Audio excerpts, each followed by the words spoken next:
Hello guys, this is Bhushan Gaikwad. Again आप सभी का स्वागत है फिर एक बार इस नए वीडियो लेक्चर में। दोस्तों, इस वीडियो लेक्चर में हम डिस्कस करेंगे रिस्पांस टू अबायोटिक फैक्टर। तो बेसिकली हम ऑर्गेनिजम्स एंड पॉपुलेशन चैप्टर के बारे में पढ़ रहे हैं।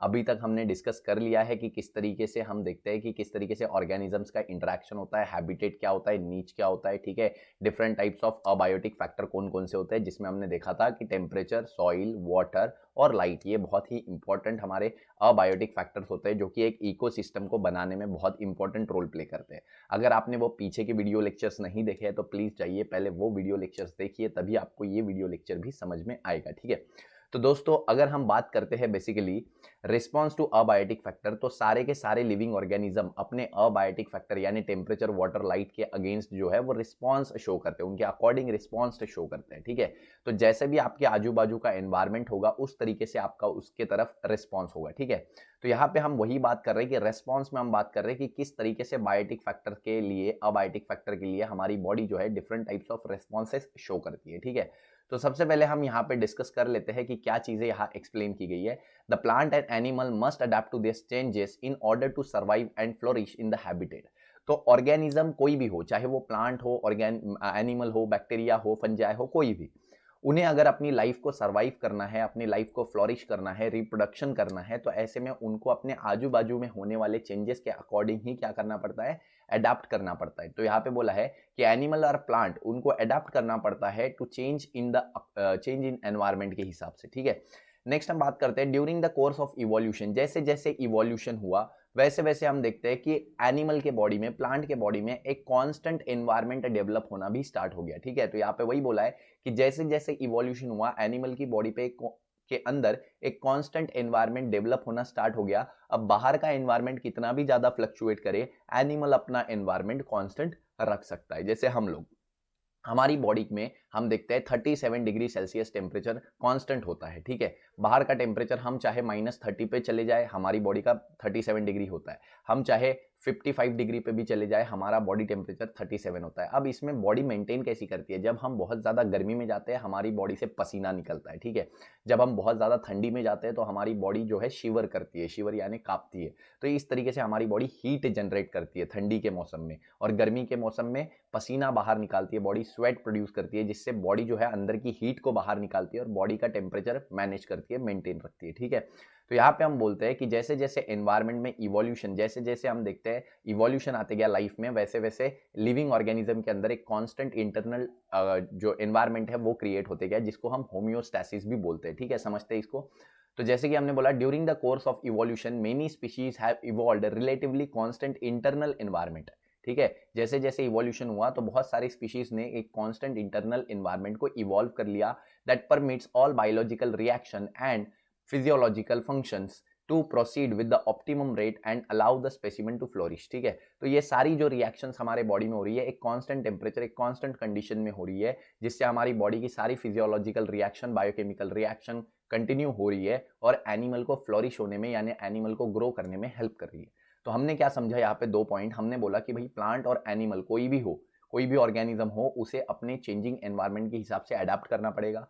जैसे जैसे इवोल्यूशन हुआ, इवोल्यूशन के हिसाब से एनिमल के अंदर एक कांस्टेंट टेम्परेचर, एक कांस्टेंट एनवायरनमेंट डेवलप हुआ। ठीक है, जिसकी वजह से एनिमल की बॉडी में जितनी भी रिएक्शंस होती है, ठीक है, वो सारी एक पर्टिकुलर एनवायरमेंटल कंडीशन में होती है, जिसको हम होम्योस्टैसिस बोलते हैं। तो अगला ही पॉइंट है होम्योस्टैसिस के बारे में। The environment try to maintain the constancy of internal environment. ठीक है, तो ऑर्गेनिजम्स की बात करते हैं या एनवायरमेंट जो भी हम बात करते हैं, लिविंग ऑर्गेनिज्म, चाहे वो प्लांट हो, एनिमल हो, बैक्टीरिया हो, फंजाई हो, वो ट्राई करते हैं to maintain constancy of its internal environment. तो अपने इंटरनल एनवायरमेंट की कांस्टेंट रेंज को मेंटेन करने की कोशिश करते हैं। ठीक है, जिसको हम होम्योस्टैसिस बोलते हैं। होम्योस्टैसिस क्या होता है, it is the balance of organism of internal physiological, क्या बोल सकते हैं, इंटरनल फिजियोलॉजिकल एक्टिविटी। ठीक है, तो हमारी सारी इंटरनल एनवायरनमेंट का जो बैलेंस होता है according to the external environment, उसको हम होम्योस्टैसिस बोलते हैं। जैसे हमारे बॉडी में सारी जो इंटरनल प्रोसेस है वो एक कांस्टेंट टेम्परेचर पे हो रही है, तो एक टेम्परेचर जो हो गया ये हमारे बॉडी का होम्योस्टैटिक टेम्परेचर हो गया, जहां पे हमारी बॉडी में ये कांस्टेंट टेम्परेचर मेंटेन हो रहा है हमेशा। ठीक है, तो यहाँ पे हम बोलते हैं organisms try to maintain the constancy in the internal environment, जिसको होम्योस्टैसिस बोलते हैं। ठीक है, मतलब कांस्टेंट इन्वायरमेंटल कंडीशन जो है अंदर बॉडी के प्रेजेंट होती है। ठीक है, एनवायरनमेंट यानी सिर्फ सराउंडिंग नहीं होता, बॉडी के अंदर भी अपना एक एनवायरनमेंट, अपना एक एक कांस्टेंट टेम्परेचर चल रहा है, एक कांस्टेंट वाटर कॉन्सेंट्रेशन, एक कांस्टेंट सॉलिड कॉन्सेंट्रेशन, तो वो सब बॉडी अंदर एक कांस्टेंट चीजें मेंटेन करती है जिसको हम होम्योस्टैसिस बोलते हैं, जो कि हमारी बॉडी जो एक स्टेबल स्टेट में रहती है, ठीक है। Balanced state of body is called as equilibrium, ठीक है, इज कॉल्ड एज होम्योस्टैसिस। तो जो बैलेंस स्टेट होती है बॉडी की, जहां पे एक पर्टिकुलर टेम्परेचर होता है, एक पर्टिकुलर प्रेशर होता है, एक पर्टिकुलर सॉलिड कॉन्सेंट्रेशन होता है, ऑस्मोटिक कॉन्सेंट्रेशन होता है, तो ऐसी बैलेंस्ड स्टेट को हम क्या बोलते हैं, बैलेंस स्टेट को बोला जाता है यहाँ पे होम्योस्टैसिस। तो the organism try to maintain the constancy of internal environment called as homeostasis despite of variation in the external environment, ठीक है। एक्सटर्नल एनवायरनमेंट में कितना ही चेंज आ जाए, बॉडी के अंदर हमेशा एक constant temperature, constant environment maintain रहेगा, that is called as homeostasis, ठीक है। To survive and flourish any environment, organism must adapt to change in the environment। अगर ऑर्गेनिज्म को किसी भी एनवायरनमेंट में सर्वाइव करना है तो उस एनवायरनमेंट के अकॉर्डिंग एनिमल को अपने बॉडी में एडाप्टेशंस करने होंगे, ठीक है। जैसे आपको बहुत ज़्यादा गर्मी में रहना है तो कुछ एडाप्टेशन आपके बॉडी में होंगे, बहुत ज़्यादा ठंडी में रहना है तो कुछ एडाप्टेशंस होंगे, ठीक है। तो इस तरीके से बॉडी हर कंडीशन में जब रहती है तो बॉडी को कुछ एडाप्टेशंस करने होते हैं। तो यहाँ पे हमने क्या समझा कि सारे ऑर्गेनिज्म ने अपने आप को एडाप्ट किया है according to the change in the environment, ठीक है। हमने बोला जैसे जैसे इवोल्यूशन हुआ एनिमल और प्लांट के अंदर कुछ constant internal temperature, constant internal environment create हुआ, ठीक है, जिसको हम होम्योस्टैसिस के नाम से जानते हैं आज, कांस्टेंट इंटरनल एनवायरनमेंट, ठीक है, और जो हमारे बॉडी के सारे फंक्शंस को रेगुलेट करने में हेल्प करता है, ठीक है। तो यही ऑर्गेनिज्म, कोई भी लिविंग ऑर्गेनिज्म अपने बॉडी के अंदर की कॉन्स्टेंसी को मेंटेन करने की कोशिश करता है, जिसको होम्योस्टैसिस बोलते हैं, ठीक है। टू सर्वाइव, अगर हमें किसी भी एनवायरनमेंट में सर्वाइव करना है तो उसके अकॉर्डिंग हमें अडाप्ट करना होगा, ठीक है। यहाँ पे आप बहुत अच्छी इमेज देख सकते हो होम्योस्टैसिस की, जहाँ पे एक पर्सन जब बहुत ज़्यादा हॉट कंडीशन में जाता है तभी भी उसका बॉडी टेम्परेचर कांस्टेंट होता है, ऐसा नहीं कि वो बहुत ज़्यादा गर्म हो जाता है, ठीक है। बहुत ज़्यादा कोल्ड में जाता है तो भी कांस्टेंट होता है, और जब एक नॉर्मल कंडीशन मेंटेन होती है बॉडी में, ठीक है, उसको हम बोलते हैं that is homeostasis. Homeostasis that is the normal conditions of the body. Next हम बात करते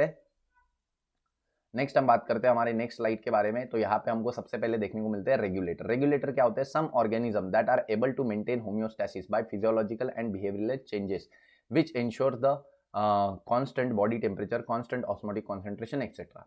तो हम बोल रहे हैं कोई भी ऑर्गेनिज्म को हम यहाँ पे पर्टिकुलरली, कोई भी ऑर्गेनिज्म, सम ऑर्गेनिज्म जो कि रेगुलेटर होगा, वो अपने बॉडी का कांस्टेंट एनवायरनमेंट रेगुलेट कर सकता है, ठीक है। The organism which can regulate the constant environment of the body, ऐसा ऑर्गेनिज्म जो अपने बॉडी का एक कांस्टेंट एनवायरनमेंट रेगुलेट कर सकता है, ऐसे ऑर्गेनिज्म को हम रेगुलेटर बोलेंगे। जैसे हम अपने बॉडी का constant temperature, constant osmotic pressure maintain कर सकते हैं, तो उसको हम बोलते हैं रेगुलेटर। रेगुलेटर क्या होते हैं? ऐसे ऑर्गेनिज्म जिनके पास ये एबिलिटी होती है कि वो होम्योस्टैसिस को मेंटेन कर सकते हैं, रख सकते हैं बॉडी को constant temperature, constant pressure, constant osmotic condition में, तो ऐसे ऑर्गेनिज्म को रेगुलेटर बोलते हैं।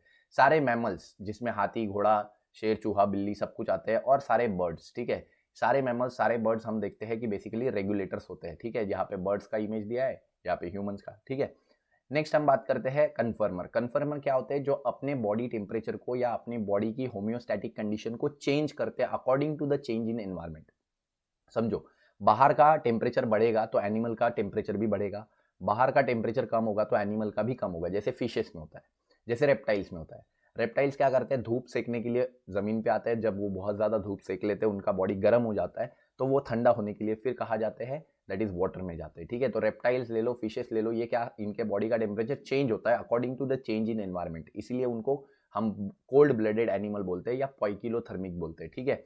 तो इन एनिमल में हम देखते हैं मोस्ट ऑफ द एनिमल, ध्यान दो यहाँ पे, most of the animal and plants can not maintain the constant internal environment. बहुत सारे ऐसे एनिमल है, प्लांट्स है, जो अपना इंटरनल एनवायरनमेंट मेंटेन नहीं कर सकते, ठीक है, जैसे टेम्परेचर चेंज वगैरह वगैरह, ठीक है। In aquatic animal, osmotic concentration of the body fluid changes with that of the ambient water osmotic concentration। osmotic concentration का मतलब salt water balance। तो जो एनिमल होते हैं जैसे कि फिशेस, एक्वाइटिक एनिमल, उनमें ऑस्मोटिक कॉन्सेंट्रेशन चेंज होते रहता है बॉडी के बाहर, बॉडी के अंदर। क्यों? क्योंकि वो अपने बॉडी का ऑस्मोटिक कॉन्सेंट्रेशन मेंटेन नहीं कर सकते, कांस्टेंट नहीं रख सकते। अगर बाहर सॉल्ट का कॉन्सेंट्रेशन बढ़ेगा तो फिश की बॉडी में भी सॉल्ट का कॉन्सेंट्रेशन बढ़ेगा, बाहर कम होगा तो फिश में भी कम होगा। इस तरीके से हम देखते हैं कि according to the environmental change fish के बॉडी में चेंज आता है, ठीक है। Next, some species have evolved the ability to regulate within the limited range of the environment condition beyond which they simply conformer. तो यहाँ पे बोला है कुछ ऐसी स्पीशीज होती है जो कि एक नैरो रेंज में अपना बॉडी टेम्परेचर या बॉडी कंडीशंस कांस्टेंट रख पाती है, लेकिन उसके बाद एक उस रेंज के बाद वो फिर से कन्फर्म हो जाती है, मतलब उनका बॉडी टेम्परेचर चेंज होता है अकॉर्डिंग टू द एनवायरमेंट। जैसे रेप्टाइल्स अपने बॉडी का टेम्परेचर थोड़े टाइम के लिए कांस्टेंट रख पाते हैं एक नैरो रेंज में, 25, 23, 22 डिग्री सेल्सियस तक, ठीक है। उसके बाद अगर वो बढ़ता है तो बॉडी का टेम्परेचर भी बढ़ते जाता है एनवायरमेंट के साथ। अगर कम होता है आजू बाजू का टेम्परेचर तो बॉडी का भी कम होते जाता है। तो एक नैरो छोटी सी रेंज तक वो कांस्टेंट रहने की कोशिश करते हैं, लेकिन उस रेंज के बाहर फिर वो क्या हो जाते हैं, कन्फर्मर हो जाते हैं, यानी उनके बॉडी का टेम्परेचर एनवायरमेंटल कंडीशन चेंज होने लगती है अकॉर्डिंग टू द सराउंडिंग, ठीक है। नेक्स्ट हम बात करते हैं, यहाँ पे कुछ इमेजेस आपको दी गई है, बहुत ही अच्छी रेप्टाइल्स की इमेजेस है, जिसमें एलिगेटर देख रहे हैं हम, स्नेक देख रहे हैं, ठीक है। इसके अलावा टर्टल्स, टॉर्टॉइस वगैरह वगैरह, ठीक है। Some species have evolved ability है, हमने देख लिया। If the stressful environmental or localized or only for a short period of time the organism may migrate to suspend its activities। कभी कभी कन्फर्मर के बस के बाहर की हो जाती है, कभी कभी ये ऑर्गेनिज्म जो है वो उस स्ट्रेसफुल कंडीशन को, यानी उतने हाई टेम्परेचर को या उतने हाई ऑस्मोटिक प्रेशर को झेल नहीं पाते, तो ऐसे में ये माइग्रेशन कर लेते, एक जगह से दूसरे जगह चले जाते हैं, ऐसी जगह जाते हैं जहाँ पे उनको सारी चीज़ें सही मिले, ठीक है। तो यहाँ पे हमने दो तीन तरीके के एनिमल देखे होम्योस्टैसिस मेंटेन करने के लिए। हमने सबसे पहले रेगुलेटर देखे जो अपना बॉडी टेम्परेचर, बॉडी कंडीशंस जो है होम्योस्टैसिस मेंटेन करके रखता है, कांस्टेंट रखता है, जैसे कि बर्ड्स हो, ह्यूमंस, एनिमल्स, मैमल्स, ठीक है। दूसरा हम बात करते हैं कन्फर्मर्स की। कन्फर्मर्स अपना बॉडी टेम्परेचर, अपनी बॉडी होम्योस्टैटिक कंडीशन मेंटेन नहीं कर सकते, तो जैसे ही एनवायरमेंट में चेंज आता है उनके बॉडी में भी चेंज आता है, ठीक है। जैसे कि हम देखते हैं रेप्टाइल्स वगैरह, कुछ एनिमल्स है जो नैरो रेंज में रन करते हैं, लेकिन उसके बाद उनमें भी चेंज आने लगता है according to the change of environment, ठीक है। नेक्स्ट हम बात करते हैं दैट इज माइग्रेटर की। अब माइग्रेटर देखो क्या होते हैं, कुछ बर्ड्स हमें पता है कि ये बर्ड्स जो है माइग्रेट करते हैं from one land, one island to another island, ठीक है, from one area to another area. इसका कारण क्या होता है, जब वो एक पर्टिकुलर एरिया में बर्ड रह रहे हैं, ऐसे टाइम पे वहां पे बहुत ज्यादा टेम्परेचर बढ़ गया, जैसे समर सीजन में, तो वो क्या करते हैं, एक कोल्ड प्लेस पे चले जाते हैं कि भाई इधर का टेम्परेचर हमें सूट नहीं कर रहा है, तो हम जा रहे हैं कोल्ड प्लेस में, ठीक है। तो माइग्रेटर क्या करते हैं, स्ट्रेसफुल कंडीशन को अवॉइड करने के लिए वो किसी और एरिया में माइग्रेट कर लेते हैं। ऐसे बहुत सारी फिशेस भी होती है जो माइग्रेट कर लेती है, बहुत सारे एनिमल्स होते हैं जो माइग्रेट करते हैं, बहुत सारे बर्ड्स तो बहुत मतलब फेमस है माइग्रेशन के लिए, पूरे एक कॉन्टिनेंट से दूसरे कॉन्टिनेंट में जाते हैं बर्ड्स माइग्रेशन के लिए, ठीक है।